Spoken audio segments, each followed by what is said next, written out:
You are 26 years old. You just got your first real job, first real paycheck, and 3 weeks in, a credit card offer arrives in the mail, pre-approved, $10,000 limit, 0% interest for the first 12 months. You think, this is a tool, I am responsible, I will only use it for emergencies. 11 months later, the balance is $8,400. The 0% period expires in 30 days, and the rate that kicks in is 24.99%. That is not your story. That is the story. 140 million Americans are carrying credit card debt right now. The average balance, $6,500. The average interest rate, 22%. This did not happen by accident. The debt industry in America generated $170 billion in profit last year. Every single dollar of that profit came directly out of your paycheck. Epictetus called what happened to you in that kitchen 2,000 years ago. He called it the willing surrender of freedom, and he spent his entire life teaching people how to take it back. I want to be very precise about something. The debt you are carrying was engineered, not by malicious individuals, by a system with a very specific financial incentive to keep you spending slightly more than you earn. Here's how the system was designed. Step 1, make the debt invisible. You tap your card, you never see the money leave. You never feel it. Step 2, make the minimum payment feel manageable. $40 a month on a $2,000 balance. Sounds fine. What they do not tell you is that at 22% interest, that $40 minimum payment will take 11 years to clear and cost you 3 times the original balance. And now, in 2026, there's a new version of the trap. Buy now, pay later. Afterpay, Klarna, Affirm. Split your purchase into 4 easy payments, 0 interest. Sounds better than a credit card. Here's what it actually does. It removes the only friction that was protecting you, the moment of feeling the full price.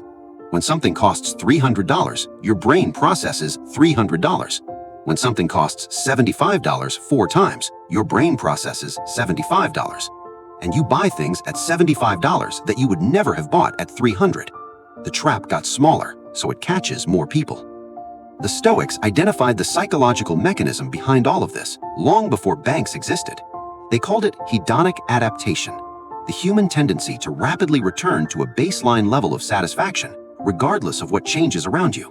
You buy the thing, you feel the pleasure briefly, the pleasure fades, you need the next thing, the debt accumulates, the satisfaction never does.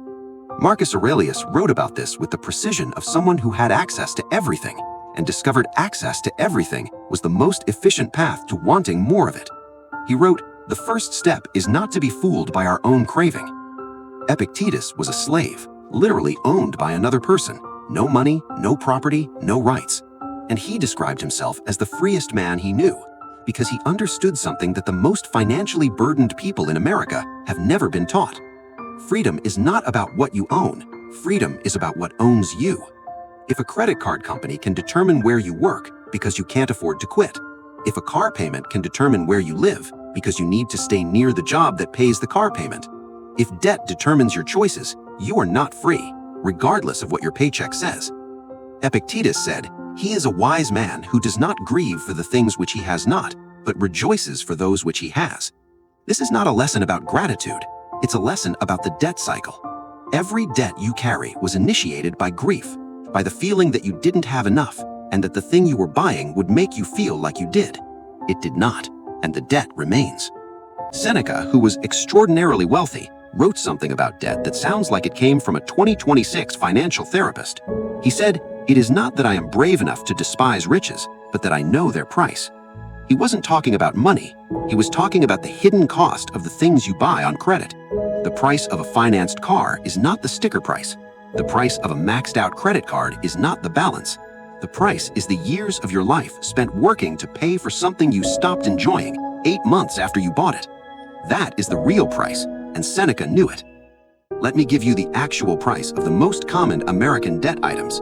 A 5-year car loan at 7% interest on a $32,000 car costs you $38,000, plus 5 years of insurance, plus 5 years of rising maintenance. The real price of that car, closer to $60,000. A credit card balance of $8,000 at 22% paid at minimum payment costs you $23,000 and 11 years of your life. The thing you bought with that $8,000, whatever it was, you almost certainly stopped enjoying it before you made the third payment. That is the price Seneca was talking about, not the sticker, the life.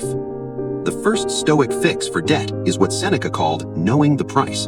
Before every financed purchase and before every credit card swipe, you calculate the true price, not the sticker price, not the monthly payment. The total cost of purchase plus interest, divided by your hourly rate after tax. That number tells you how many hours of your life this thing actually costs.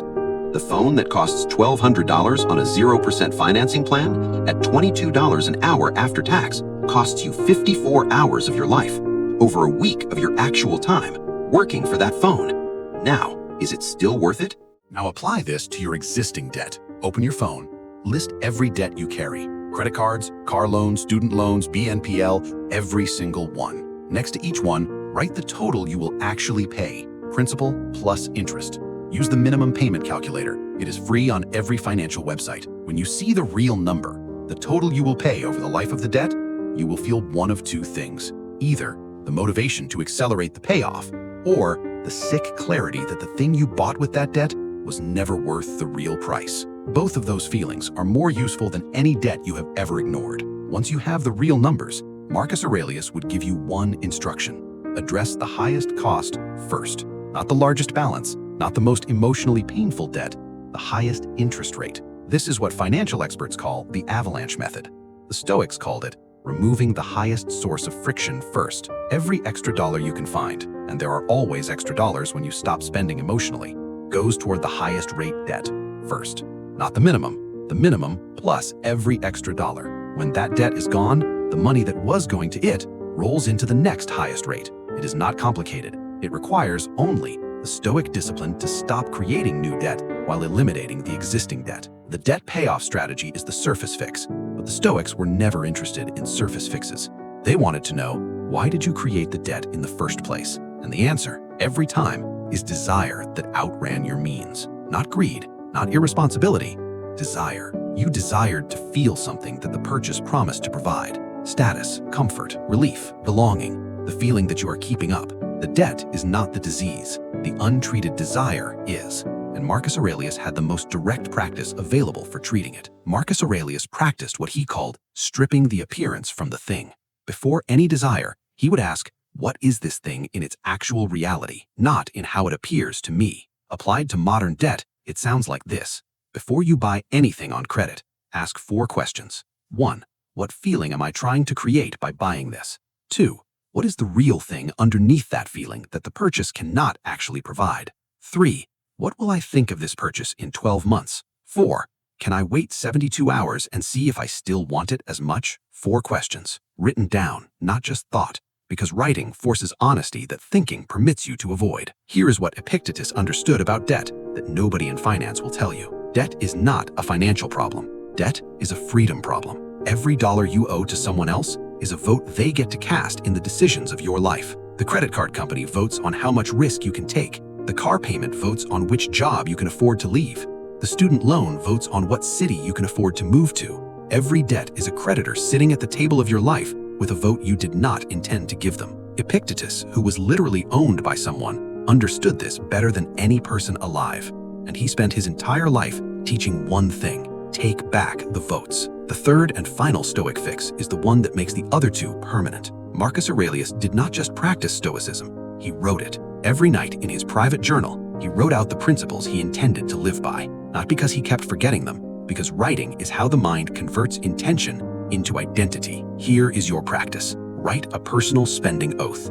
1 page, in a notebook, tonight. It includes 3 things: the true cost of your current debt, on paper, the freedom you are buying back 1 payment at a time, and 1 sentence that defines the kind of person you have decided to be. Something like, I do not borrow money for things that depreciate. I do not allow companies to profit from my desire to feel like enough.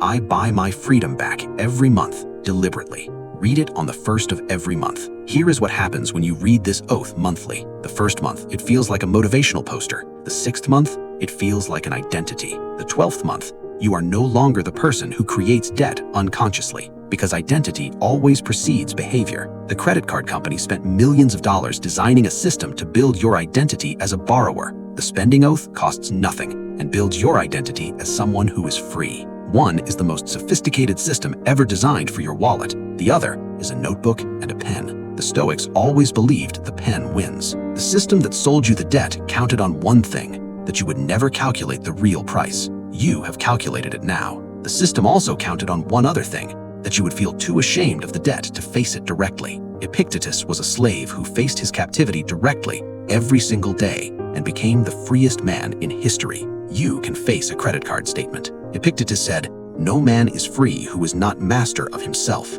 The debt industry built a system to make you master of nothing. Monthly payments, minimum due, revolving balance. A system so elegant, you signed up for it voluntarily. The Stoic escape from debt is not complex. It is not a budget. It is not a financial plan. It is a decision about who owns your choices, them or you. 3 things tonight. 1. Write your complete debt inventory. Every debt, the real total, including interest. Look at the real number. 2.